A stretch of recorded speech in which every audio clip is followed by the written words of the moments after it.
पत्नी का भूत। एक आदमी की पत्नी अचानक से बहुत बीमार पड़ गई। मरने से पहले उसने अपने पति से कहा, मैं तुम्हें बहुत प्यार करती हूँ, तुम्हें छोड़कर नहीं जाना चाहती। मैं नहीं चाहती कि मेरे जाने के बाद तुम मुझे भुला दो और किसी दूसरी औरत से शादी करो। वादा करो कि मेरे मरने के बाद तुम किसी और से प्रेम नहीं करोगे, वरना मेरी आत्मा तुम्हें चैन से जीने नहीं देगी। और इतना कहकर वो चल बसी। उसके जाने के कुछ महीनों तक उस आदमी ने किसी दूसरी औरत की तरफ देखा तक नहीं, पर एक दिन उसकी मुलाकात एक ऐसी लड़की से हुई जिसे वह चाहने लगा। बात बढ़ते बढ़ते शादी तक आ गई और उनकी शादी हो गई। शादी के ठीक बाद आदमी को लगा कि कोई उससे कुछ कह रहा है। मुड़कर देखा तो वो उसकी पहली पत्नी की आत्मा थी। आत्मा बोली, तुमने अपना वादा तोड़ा है, अब मैं हर रोज तुम्हें परेशान करने आऊंगी। और इतना कहकर वो गायब हो गई। आदमी घबरा गया, उसे रात भर नींद नहीं आई। अगले दिन भी रात को उसे वही आवाज सुनाई दी, मैं तुम्हें चैन से नहीं जीने दूंगी। मैं जानती हूँ कि आज तुमने अपनी नई पत्नी से क्या क्या बातें की। और उसने आदमी को अक्षरश एक एक बात बता दी। आदमी डरकर कांपने लगा। अगले दिन वह शहर से बहुत दूर एक जैन मास्टर के पास गया और सारी बात बता दी। मास्टर बोले, ये प्रेत बहुत चालाक है। बिल्कुल है, तभी तो मेरी एक एक बात उसे पता होती है। आदमी घबराते हुए बोला। मास्टर बोले, कोई बात नहीं, मेरे पास इसका भी इलाज है। इस बार जब तुम्हारी पत्नी का भूत आए तो मैं जैसा कहता हूं तुम ठीक वैसा ही करना। उस रात जब आत्मा वापस आई तो आदमी बोला, तुम इतनी चालाक हो, मैं तुमसे कुछ भी नहीं छिपा सकता। और जैसा कि तुम चाहती हो मैं अपनी पत्नी को छोड़ने के लिए भी तैयार हूं, पर उसके लिए तुम्हें एक प्रश्न का उत्तर देना होगा, और अगर तुम उत्तर न दे पाई तो तुम्हें हमेशा हमेशा के लिए मेरा पीछा छोड़ना होगा।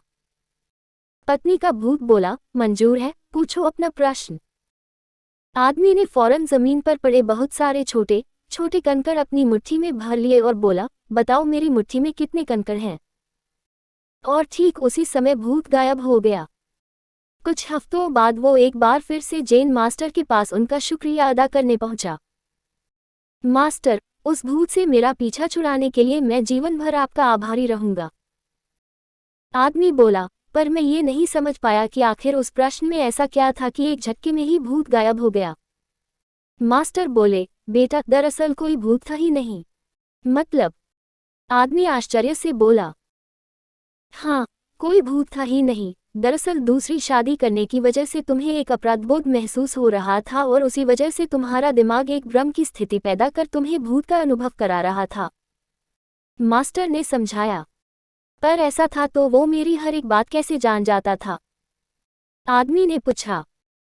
मास्टर मुस्कुराए, क्योंकि वो तुम्हारा बनाया हुआ ही भूत था, इसलिए जो कुछ तुम जानते थे वही वो भी जानता था। और यही कारण था कि मैंने तुम्हें वो कंकड़ वाला प्रश्न पूछने को कहा, क्योंकि मैं जानता था कि इसका उत्तर तुम्हें भी नहीं पता होगा और इसलिए भूत भी इसका उत्तर नहीं दे पाएगा और तुम्हें तुम्हारे दिमाग की ही उपज से छुटकारा मिल जाएगा। आदमी अब पूरी बात समझ चुका था। उसने एक बार फिर मास्टर को धन्यवाद किया और अपने घर लौट गया। कई बार हमारे मन में भी किसी पुरानी बात को लेकर एक गिल्ट फीलिंग रह जाती है। कहानी में भूत का आना उसी तरह की फीलिंग का एक एक्सट्रीम फॉर्म है। पर अधिकतर मामलों में हम किसी पुरानी घटना को याद कर अफसोस करते हैं और कभी कभार खुद पर क्रोधित भी हो जाते हैं। ऐसा बार बार करना गलत है। अपने भूत की वजह से अपने भविष्य और वर्तमान को बिगाड़ने में कोई समझदारी नहीं है।